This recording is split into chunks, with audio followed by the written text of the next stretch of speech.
और देखते हैं हम लोग question 5, compute EOQ and total cost for the following. यहाँ पे क्या लिखा है, टोटल कॉस्ट लिखा हुआ है। ठीक है, टोटल कॉस्ट मीन्स क्या होता है, टोटल कॉस्ट। देखो अभी तक हम लोग देखे थे एसोसिएटेड कॉस्ट, उसमें क्या होता था, ordering cost plus carrying cost. तो टोटल कॉस्ट में क्या होता है, purchase cost plus ordering cost plus carrying cost. बस ये चीज़ एक्स्ट्रा आ जाती है, बस और कुछ नहीं। ठीक है, तो स्टार्ट करते हैं।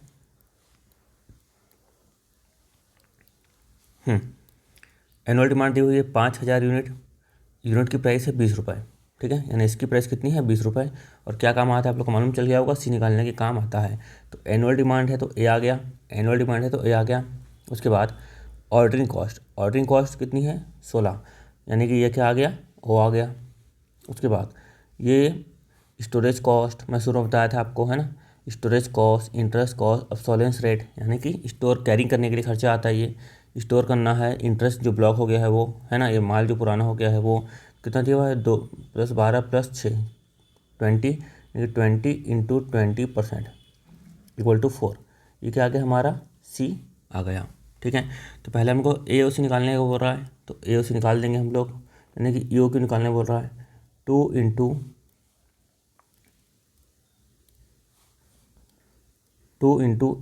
AO/C सॉल्व कर लो। 2 × 5000 × 16/C कितना आया था, 4। इसको सॉल्व कर लेंगे तो हमारा निकल क्या आ जाएगा, EOQ। इसको आप सॉल्व करो, आपको निकल जाएगा EOQ।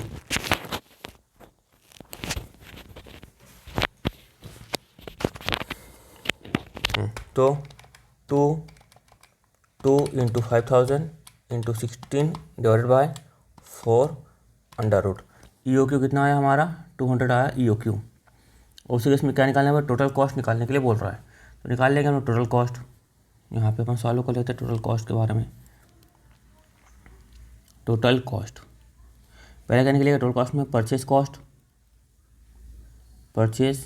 कॉस्ट, फिर दूसरा क्या आता है, ऑर्डरिंग कॉस्ट, तीसरा आता है कैरिंग कॉस्ट।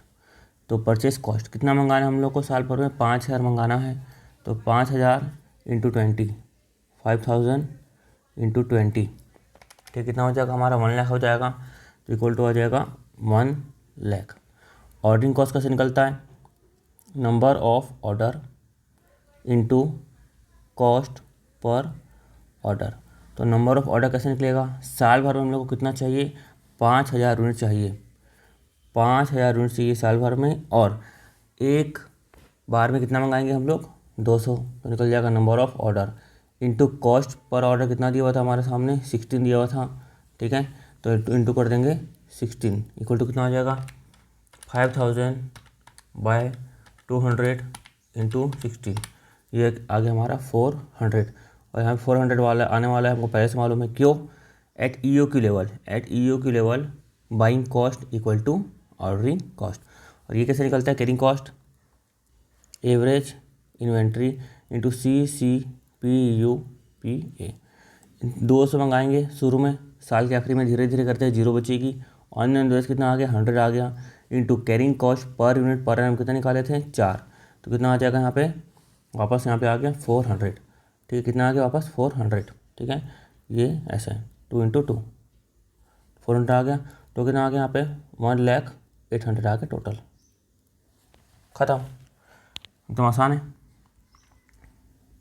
ठीक है, क्लियर हो गया। अब बता देता हूँ, पहले बात AOC निकाल लिए थे हम लोग। अब क्या निकालना था हम लोग को, टोटल कॉस्ट निकालना था। टोटल कॉस्ट कैसे निकलेगा यहाँ पे, परचेस कॉस्ट, ऑर्डरिंग कॉस्ट और कैरिंग कॉस्ट। परचेस कॉस्ट यानी कितना परचेस कर रहे हैं, 5000, 20 के हिसाब से। ऑर्डरिंग कॉस्ट यानी जितना ज़्यादा ऑर्डर देंगे। देखो ऑर्डरिंग कॉस्ट में पहले बताया था मैं कि ओ तो मालूम है ही हम लोग को, यहाँ पे सी भी मालूम है। 2 चीज़ निकालना है, नंबर ऑफ ऑर्डर निकालना है, ये तो मालूम चल जाता है कि साल भर में 5000 चाहिए, एक बार में 200 मंगाएंगे तो कितने बार ऑर्डर देंगे, 5000/200। और एवरेज इन्वेंट्री देखो ये तो मालूम चल जाता है। यहाँ पे क्या निकालना है, एवरेज इन्वेंट्री। क्यों निकालना है, इसको लॉजिक बताया था कि एक बार में 200 मंगाएंगे और मटेरियल कम होते जाएगा, ऑनलाइन एवरेज कितना होगा, 100 मटेरियल बचेगा, 100 × 4 400। ठीक है, अब पॉइंट नंबर 2, ये भी एकदम आसान सा है, इसमें आप ही निकाल लेना। ये क्या बोल रहा है कि total cost that would result for the item if new price is 12.80। तो देखो इसमें आपको ध्यान क्या देना है, यहाँ पर हम जब सॉल्व किए थे हमने यहाँ पे क्या निकाला था, जो था टोटल कॉस्ट जो निकाल नीचे क्या लिखे थे हम लोग, EOQ लिखे थे, क्या लिखे थे EOQ। यहाँ भी क्या लिखे थे EOQ, ठीक है, EOQ/2 था, वहाँ था 5000/200 आने की EOQ, annual demand by EOQ, ठीक है।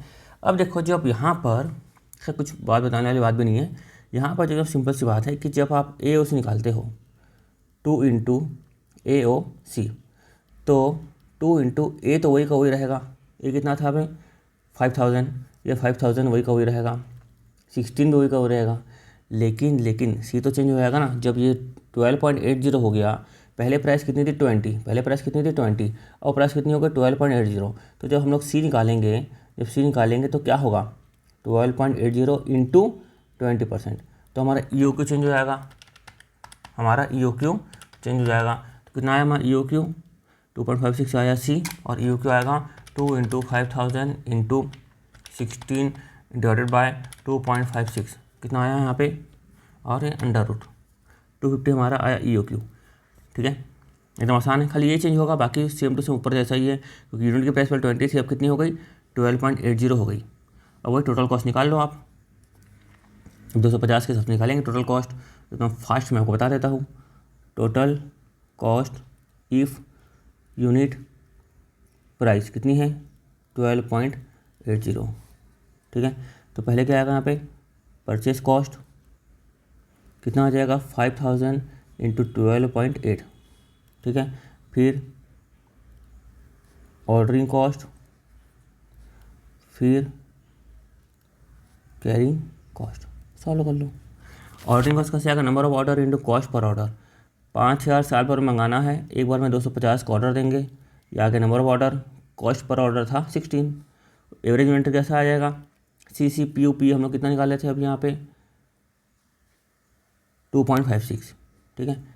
इसमें आया ना आपको, ऑर्डरिंग कॉस्ट में O तो आ ही जाएगा, कैरिंग कॉस्ट में क्या आ जाएगा हमारे यहाँ पे C आ जाएगा। C कितना था 2.56, ठीक है, इतना था 2.56 था C था 2.56, और एवरेज इन्वेंट्री 250/2, काम ख़त्म, सॉल्व कर लो। 5000 × 12.8 M प्लस 16,000, उसके बाद 5000/250 × 16 320, और ये भी 320 ही आएगा क्योंकि EOQ से हम लोग सॉल्व कर रहे हैं। 250/2 × 2.56, ये भी आया 320, कितना आया 64,640, ठीक है। क्या लिखा है, determine the total cost that would result for the items if no price is 12.80 is used, ठीक है। तो हम लोग को जो पहला पॉइंट किए थे हम लोग नॉर्मल वाला जिसमें रेट 20 रुपये था, ठीक है, तो उसमें कितना आया था 200 यूनिट्स आया था EOQ, टोटल कॉस्ट 1,08,000 आई। पावर नंबर 2 में कितनी आई टोटल कॉस्ट 64,640 आई, ठीक है। क्लियर हो गया, इसको आप नोट करना चाहो तो नोट कर सकते हो। तो पहले आप EOQ तो निकाल लिए होंगे, है ना, पहला पॉइंट का EOQ निकाल लिए होंगे, पहले पॉइंट का आप टोटल कॉस्ट निकाल लो, ठीक है। पॉज करो और नोट कर लो। तो पहला पॉइंट यहाँ तक है, ठीक है, उसका सेकंड पॉइंट में भी पॉज करके नोट कर लो। इस क्वेश्चन में जो था यहाँ पर आपसे क्या पूछ रहा था, टोटल कॉस्ट निकालने के लिए पूछ रहा था, ठीक है। और यहाँ पे दूसरी बात हो क्या रही थी, प्राइस चेंज हो रही थी। पहले यूनिट की प्राइस कितनी थी 20 थी, उसके बाद कितनी हो गई 12.80 हो गई। तो यहाँ पर हमारे को परचेस कॉस्ट रिलेवेंट हो गया था क्योंकि परचेस की प्राइस चेंज हो गई थी। अब मान लो किसी क्वेश्चन में दिया रहेगा और वहाँ पे परचेस प्राइस चेंज नहीं होगी तो फिर हम लोग को परचेस कॉस्ट निकालने की ज़रूरत नहीं रहेगी क्योंकि वो रिलेवेंट ही नहीं है, क्योंकि दोनों जगह सेम फिगर आएगा, क्योंकि दोनों जगह सेम फिगर आएगा। जैसे यहाँ पर इस क्वेश्चन में यहाँ पे परचेस कॉस्ट पहले भी इतनी रहती और बाद में भी उतनी ही रहती, तो हम लोग निकालने की ज़रूरत रहती क्या, पहले भी उतनी रहती बाद में भी उतनी रहती, निकालने की ज़रूरत रहती क्या, नहीं रहती। क्यों, क्योंकि परचेस प्राइस क्या सेम है, यहाँ परचेस प्राइस अलग अलग है, यहाँ 12.80 थी और यहाँ पे 20 थी, इसलिए हम दोनों जगह परचेस कॉस्ट निकाले थे। अगर हम लोग किसी क्वेश्चन में परचेस प्राइस सेम हो, जैसे पार्ट 1 में सेम दिया हो, पार्ट 2 में भी खाली परचेस प्राइस सेम हो, है ना, तो उस क्वेश्चन में हम लोग को परचेस कॉस्ट निकालने की ज़रूरत नहीं रहेगी। क्लियर। और देखते हैं नेक्स्ट क्वेश्चन। एक बार मैं खोज लेता हूँ।